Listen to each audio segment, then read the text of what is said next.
Guys, something terrible happened. No jokes today.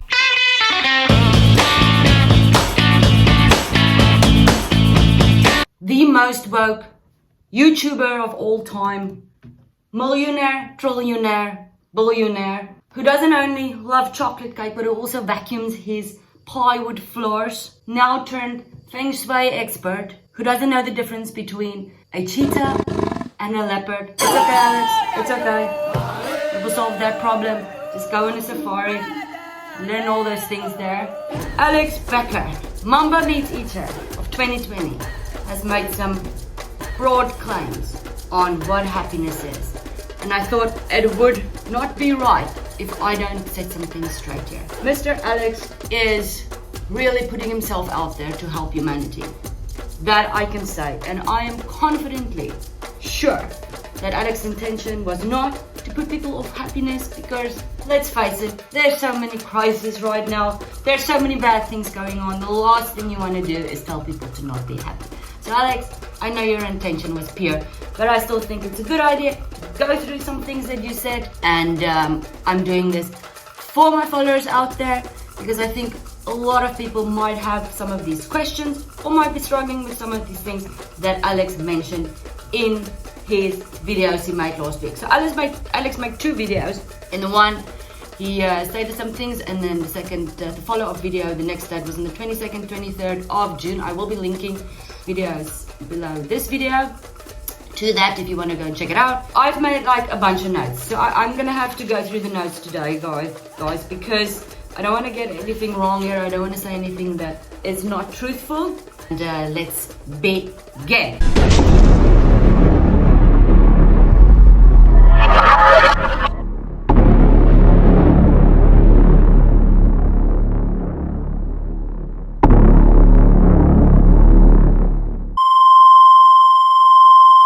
But if you don't have time for this, if you'd rather go and get yourself a tattoo as well, here's my new tattoo. Very painful. If I do faint, my blood circulation is a bit slow here today. But yeah, just keep an eye out. If you do want to rather go and do something crazy like that, go ahead. But know that you're going to be missing some important things here today. And also, leave the nose hair trimming for another day. Okay, let's begin. Now, first video, Alex claimed that, and I'm quoting, gaining stuff or losing stuff is not going to change your mental well-being. Well said, Alex. Doing what you enjoy every single day, living a life that is based on what you want to do every single day, and having freedom, that is going to bring you happiness. Now, this is a great start. I was like, yes, Alex, this makes sense. Doing what you enjoy. I absolutely agree with you, Alex. We need to know, we need to do what we enjoy. I say this over and over, because when you enjoy something, what happens? You feel good. So, we got off to a good start here.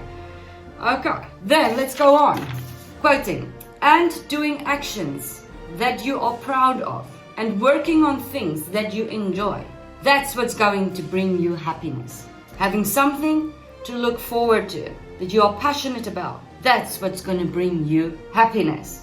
Now, to a certain extent here, I think it's true. You have to be proud of what you do, and you do have to do things that you enjoy. It's going to bring you happiness, something to look forward to, yes. But these are all external things, is it not? Doing something, that's an action. Looking forward to something, it's all outside, So what happens on the day when you don't look forward to something? What happens on the day when there is something in your amazing business that you don't look forward to? It might be a bit scary or something, and and then you're not going to be happy. So even though to a certain extent I do agree with this first statement, and this is from the first video you made on the 22nd, I still believe that there's a lot of good things, positive things in that. Now, before we go on, I think it's important to say what my definition is of happiness, and then how I'm going to be tying this in today. So my definition of happiness is, I believe happiness is knowing who and what you are and living from that knowing. And then I add to that, it's our natural state. Because if you are, so for example, you're a leopard, and a leopard knows a leopard is a leopard. So a leopard does leopard things. Okay? A leopard takes his prey up into the tree.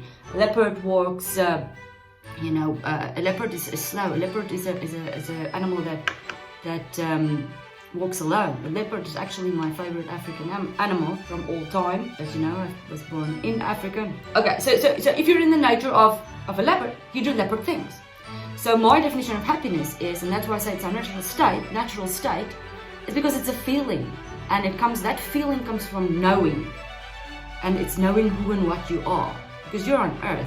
And my whole big thing, how I went on my journey of discovering the answer to happiness, and I spent my entire life on this subject, is because I couldn't imagine living a life without being happy and without knowing who and what I am. I couldn't see the purpose of being in a place on earth and not knowing what I am and not knowing what I'm doing here.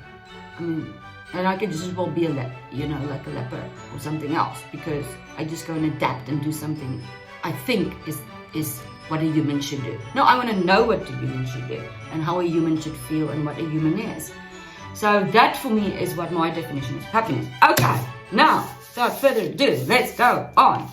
Okay, where are we? Yeah, here we go. So, second video was Alex's video about title of the video, why happy people have terrible lives. Pursuing happiness will ruin your life. Title of the video, why happy people have terrible lives. Pursuing happiness will ruin your life. Okay. First, Alex says, a man that climbed Yosemite, the mountain. Yes, okay, so this man climbed the mountain Yosemite. He didn't care about happiness. And then Alex added on, he climbed the mountain, so it means, this is like a huge accomplishment. And of course, because he didn't care about happiness, he could do this amazing thing. In regards to that, Sir Edmund Hillary, who we all know was the first man to climb Everest, said, "It is not the mountain we conquer, but ourselves." And his greatest achievement was that he helped the people of Nepal. That was his greatest achievement. He regarded happiness as a very important thing. And his favorite retreat on the mountain was called, wait for it, Happy House. And in his own words, Sir Edmund Hillary said, "I declare that I've had a full life with much happiness." I mean, I don't think happiness is not important when it comes to climbing mountains. Just want to put that one out there. I think this is a very important place to now bring in another thing which I've seen that confuse people regarding what happiness is joy. Okay? So a lot of people are confused with the word happiness. That is why my definition is happiness is knowing who and what you are and living from that knowing. It's your natural state. So I would talk separately about feelings such as joy or friendliness, or like I equate happiness with fulfillment. Then Alex compares this whole thing about being in his definition at this point of happiness, the comfortable, stable feeling, non-threatening combination of chemicals. He says, compares it to the world of Warcraft, gaining imaginary power in an imaginary world, and that is, in his words, a definition of wasting your life. Now, everything is like that. A false notion of what happiness is.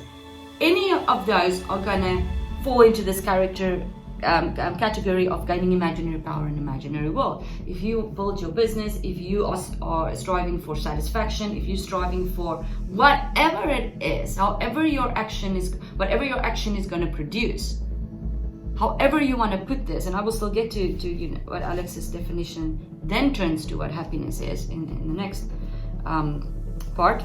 Whatever it is, that's why there's so much confusion, because whatever you pursue on the outside is gaining imaginary power in an imaginary world. And it's a bit, for me, a bit harsh to say you're wasting your life, because we're all learning, we're all evolving. So I wouldn't put it like that. But again, if you anchor yourself in happiness within, base that on your natural state when you know who and what you are, then you wouldn't, and then there's no confusion, then nothing on the outside, nothing, because what brings satisfaction for one person in their imaginary world brings satisfaction for another person. It's something completely different in their imaginary world. We all live in an imaginary world, this is a simulation. So for me, you can't really base your happiness on that either. Going on, Alex says, your brain doesn't have context about what you as a person need. You are right there. Absolutely. Because as I explained before with how epigenetics work, your brain observe, and based on your programming, that is how you interpret at the end of the day. That's why mindset training is such a big task. That's why I'm doing these DNA upgrades, because I put you in touch with your higher self when I do this. So I put you in touch with that part of who you really are, so that we can change the environment of your cell. So that, I can do the facilitation of the communication between your higher self and you, changing the environment of your cell around the genes, and then you can act the way that you want to act, or the way that it's more in line with what you really need. So yes, I do agree with you here. Your brain doesn't have context about what you as a person need. Absolutely. So then when you work from the perspective of the brain, or from the mindset perspective, you will be releasing the certain chemical composition that then would make you act out in a certain way, which is could not be most beneficial to you as a human being for your true nature. Absolutely. Then happiness is going to lead you to take safe options. Now, in my definition of happiness, I do not agree with that, because living from your true nature, living from knowing who and what you are, living from that place connected to source, does not necessarily lead you to safe options. Very few things I have done in my life, or that I am doing, is a safe option. And those people who know me, who just followed me for a while, would know that I do not generally go for the safe option at all. So I do not think that is an 100% accurate statement there, that people who pursue happiness, or people that are truly happy, take the safe option.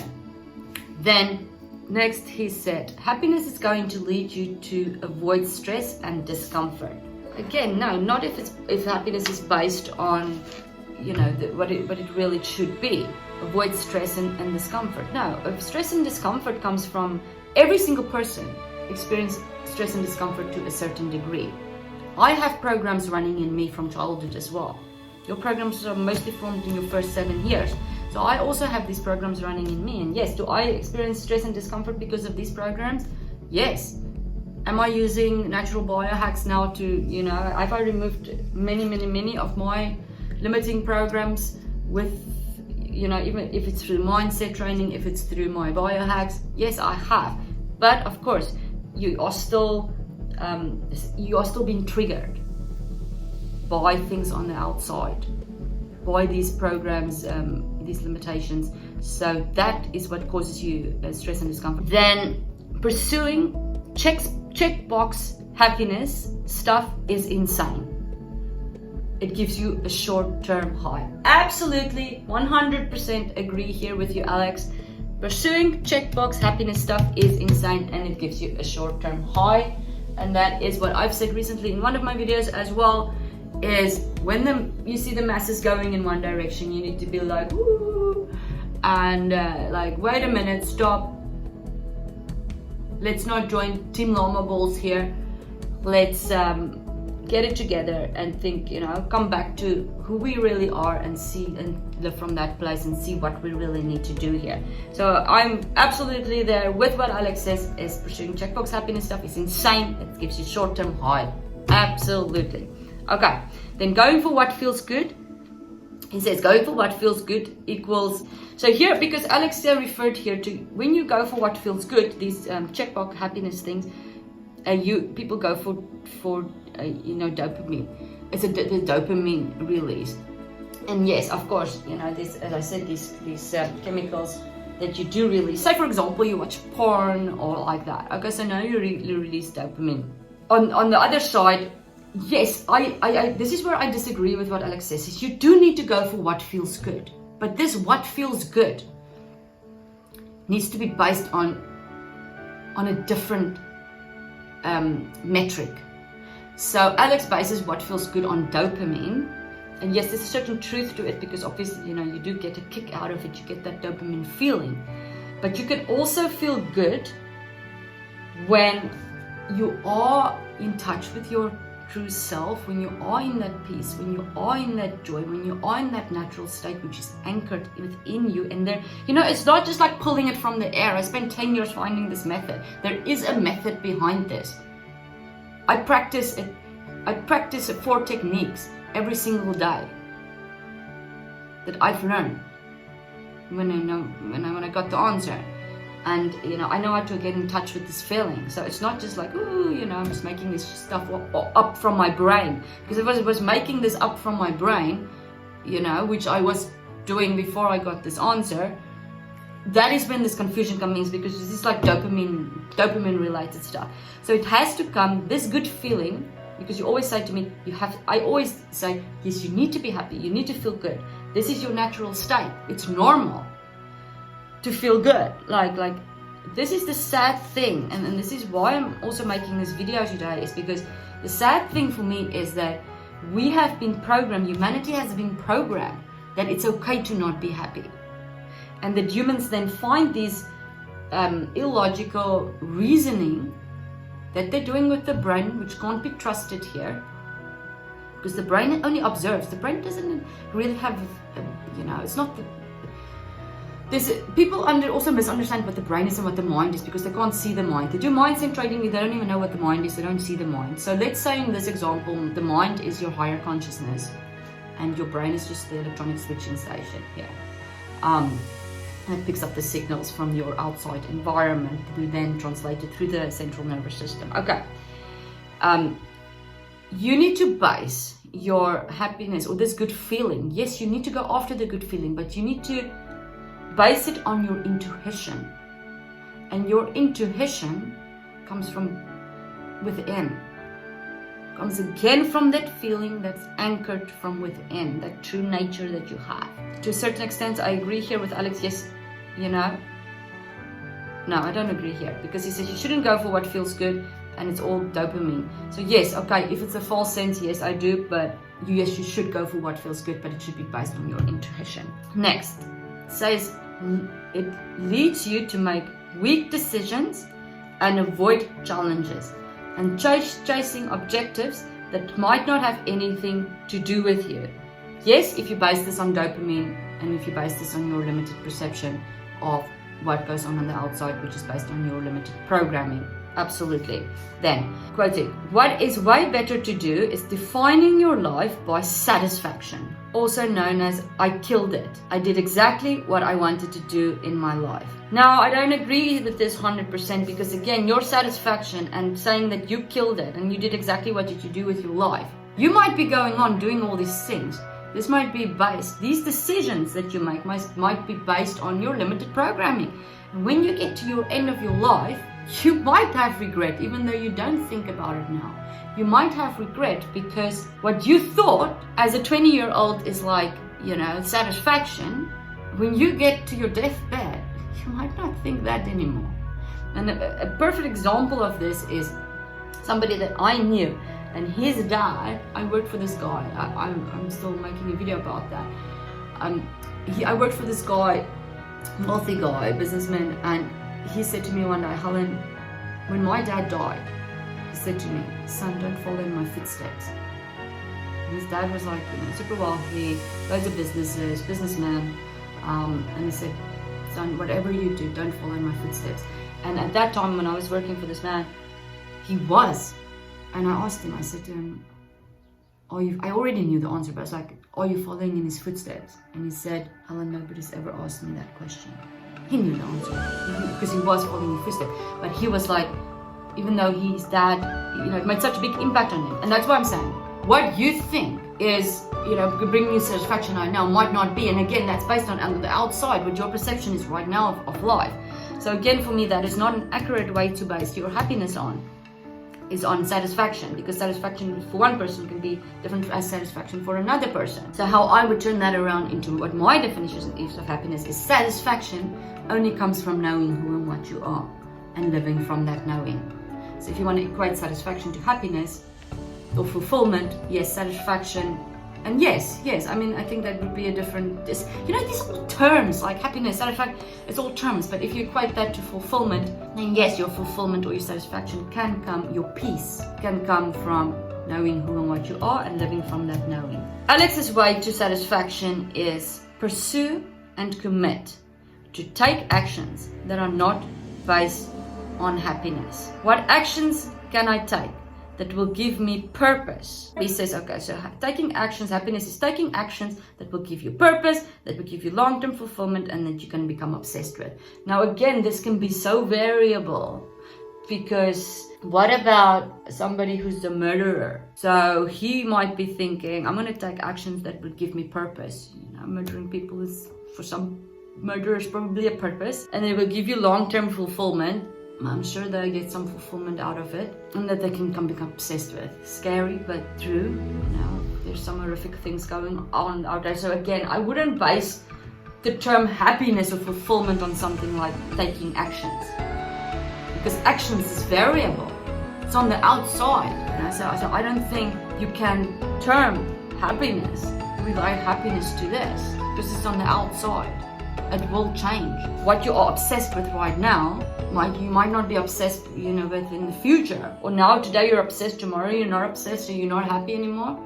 So, I mean, it's just too variable. Okay. If you are obsessed with something, you are releasing these chemicals. In other words, yes, you have a good, stable feeling. So why I'm putting this here is because before Alex said you shouldn't have a good, stable, good feeling. But now, when you are obsessed with something, that is pretty much saying you have a stable, good feeling. Because what happens when you're obsessed with something? You are feeling good, long term. So again, this is so confusing, because before, he says you shouldn't have a stable, good feeling. People shouldn't be following that, and that's, horrible way to go. And now, he talks about you should be obsessed with something which is going to give you a good, stable feeling. So again, just too confusing. It's not like I'm sure the intention is right here. The big reason why I'm sharing all of these confusing things here is just to show that, people are very confused with the subject of happiness. If you think about this all comes down to taking actions that make you feel good versus taking actions that gives you obsession, purpose, long-term satisfaction. So Alex makes a differentiation between these things. But at the end, being obsessed with, say for example, his business right now, having purpose in his business and getting long-term satisfaction of that, those are actions that make you feel good. So in essence, it's defeating the other point. And again, I don't believe that you can really base happiness on any of those things. Then Alex go on talking about, people are not happy, people are just happy when they play video games, but not when they study. You're not going to be happy if you have to study. And again, that's not accurate. I'm happy when I study. So that's, again, it's too variable. Like, I'm happy when I'm studying. I'm not only, happy when I do perceivably nice things. I don't base my happiness on that. My happiness is, I'm happy when I study, I'm happy when I'm not studying. It's like, so you can't base that. That's not, for me, an accurate thing to base your happiness on. Then he goes on saying, it's an illusion that gives you a short-term high. But again, I wouldn't judge that, because on the road to finding true happiness, you will be pursuing the false sense of happiness, which I did for a very long time. I went around and traveled around the world thinking that that's going to make me happy, and that gave me a short-term high. That gave me that adrenaline. If I go to a new place, I was like, oh, I'm just traveling here, and then I'm happy again, and then there, and I'm happy again. Or if I'm in a relationship, I'm happy again. If I'm not in, like that. And those were false sense of happiness, because I based my happiness on something on the outside. The second last thing, do things that feel pain. You need to do things that feel painful, but that you know are the right actions. Again, this is just actions, and it's not about doing something painful. You don't have to go and do things that's painful. I had a conversation last night with a friend, and he asked me about my fasting, and he says he could never do it. I don't go and do fasting because it's painful. Is it painful? Well, most of the time it's not comfortable. Yes, it's not comfortable, but I'm not going from that perspective of, oh, I'm going to do this painful thing right now because that is going to bring me happiness. No, I'm connecting with my higher self, and then I can have a better download of information, which is the right communication for me to be able to put the right actions forth that's going to bring me closer to what I really want. Now, I wouldn't have known what I really wanted if I didn't have access to my higher self, that I can get in touch with, to know exactly what I need to do. I don't look on the outside. I don't base my decisions on, for the most part. Of course, I still have my own limited programming as well, but for the most part, I try to get my information and get my get my information from my higher self. And also what I do with the DNA upgrades is that what I help other people with is for them to get information from their higher self, to then put them into action, to get them forward and to help them remove the blocks that's preventing them from moving forward.